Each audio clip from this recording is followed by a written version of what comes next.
Hey guys, so this is the other fan I brought home from Habitat today. You've seen this one in my Habitat videos.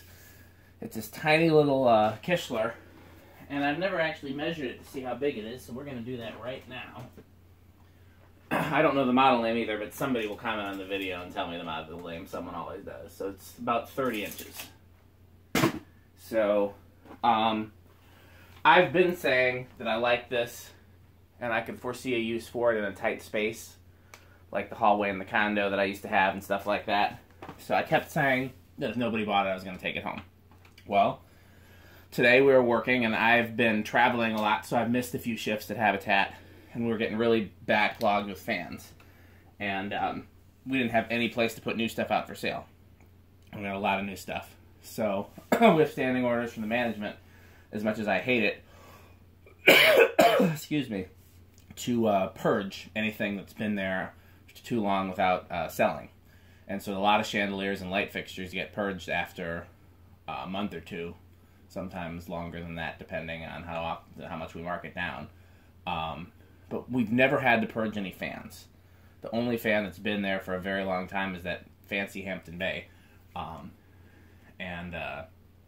determined not to purge it. I'm determined someone's going to buy it. I don't know why nobody has.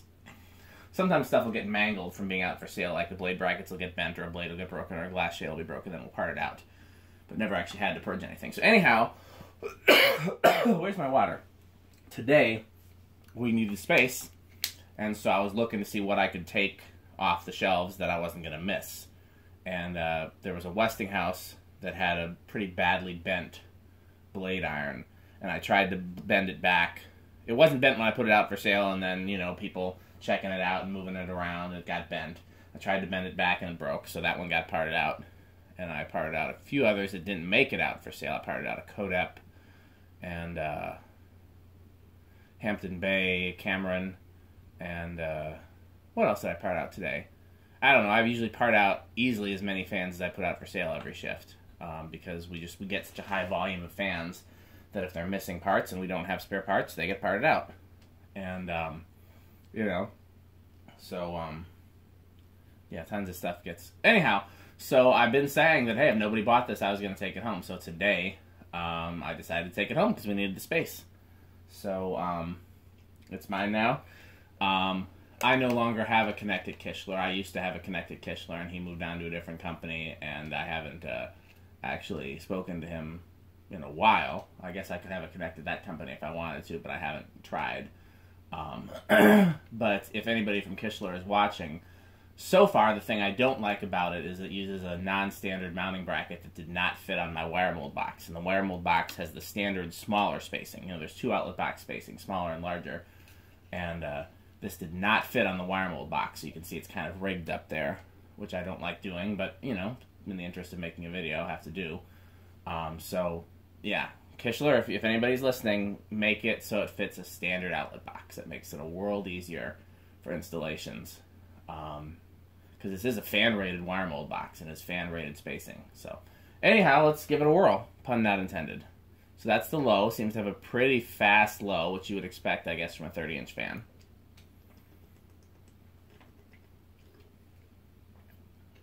Unfortunately, we won't be able to do an accurate airflow test because of all the music gear in here. I've got, there's no clear path. So at least see if I can feel a breeze from it here.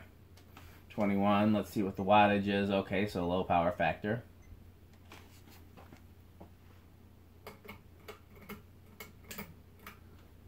Medium, 26.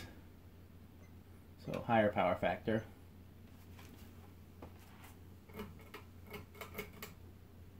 High. It puts out a decent little breeze for being a small fan. I can feel it sitting here at the test space.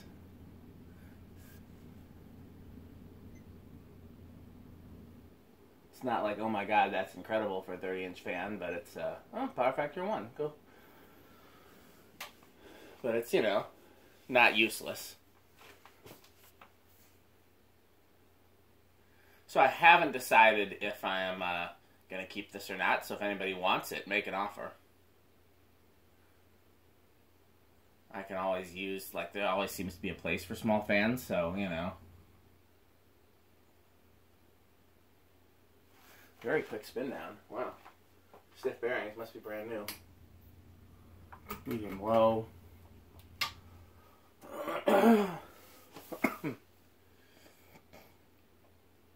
So this has no real bearing on this video, but it was something I was thinking about while I was talking in the last video.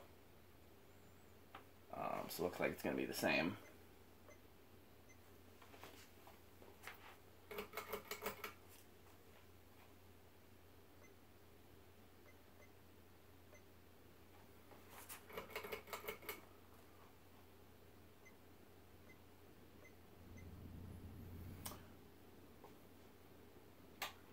So here's something that I was thinking. So you guys know in my condo, the living room was the place where if I wanted to try out a new fan, I'd try out a new fan there for a bit.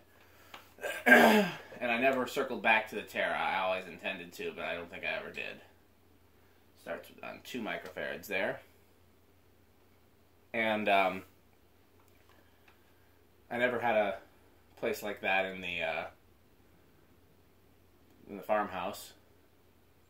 In my place, the first place in Virginia, Nia's place, it was the kitchen where I put the Westinghouse copy. 3. And my parents' house, it was my bedroom.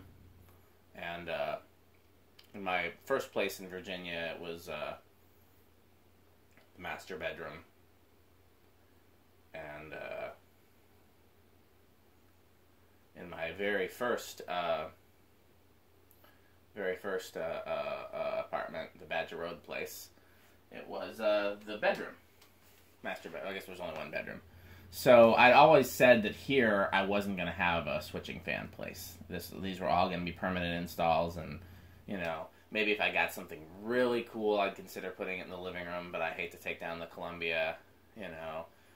Consider swapping the bedroom, you know, consider swapping whatever, but wasn't really planning on it. So, I have changed my mind. I've decided I am going to have a fan swap place. And it's going to be the kitchen. Because it's one of the few places here that actually has a fan-rated box. And there's no learning remote, so I can put anything there I like. It's, you know, direct wired. So I can use a wall control or, you know, the fan speed control or whatever. I could add a remote. Excuse me, I gotta get something to drink between now and the next video. We're up to 6, by the way. I think I've been doing a bad job about telling you when I change the test rig, but you can at least see when it changes. I'm rusty on doing videos, obviously. We're up to 6, 7,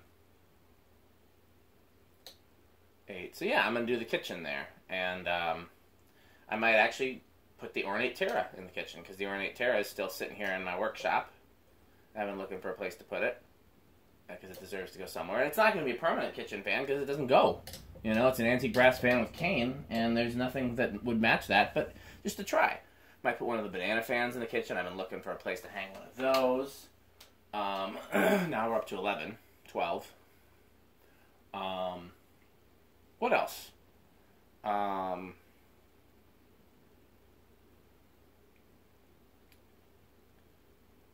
love to put an eye fan there temporarily. Again, it wouldn't be a permanent thing.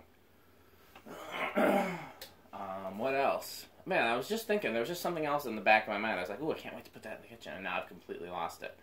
I think the Ornate Terra is the one I'm the most excited about. But yeah, that's gonna be my rotating fan spot, because I'm not wild about the slimline, but I like it. It's easy to swap out, you know. There's no real downside. We're up to 15 now. I'm doing a really bad job of telling you when I switch these things, but hopefully you're seeing it on the video. 16. What was high? Oh, so we're pretty close to high. 32.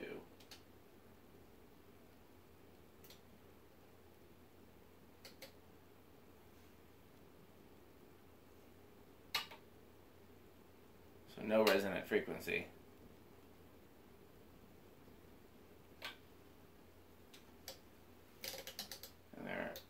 whole lot of controls you could use on this because it's so small, but on the other hand, you don't hit any resonant frequencies, so there's that. Solid state's next.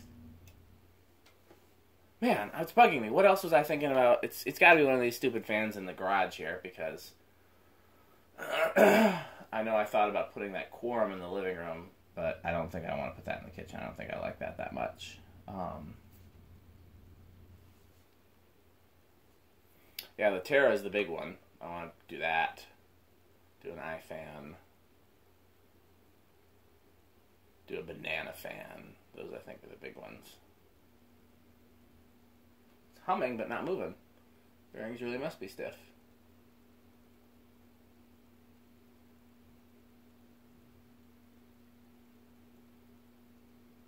It's crazy. It started a lot sooner than that with the test rig. So it's living room quiet with the solid state. Eighth of a turn. Eighth of a turn. Eighth of a turn. So yeah, if I didn't mind a little bit of noise, I'd actually probably do it in the solid state, but I didn't, after the bearings freed up, I think it'd probably do it a lot better. I can't remember if we did power factor on high. I believe we did, but I'm going to do it again when we do 0 to high. So, yeah, I probably won't keep this. Probably won't keep it. So, if somebody's interested, let me know, and it can be yours. Boom. Goes the dynamite. 0.33 is the inrush, at least the measurable inrush, and then, yeah, so power factor 1. Oh, I'm a stupid. I did the whole video with the lamp.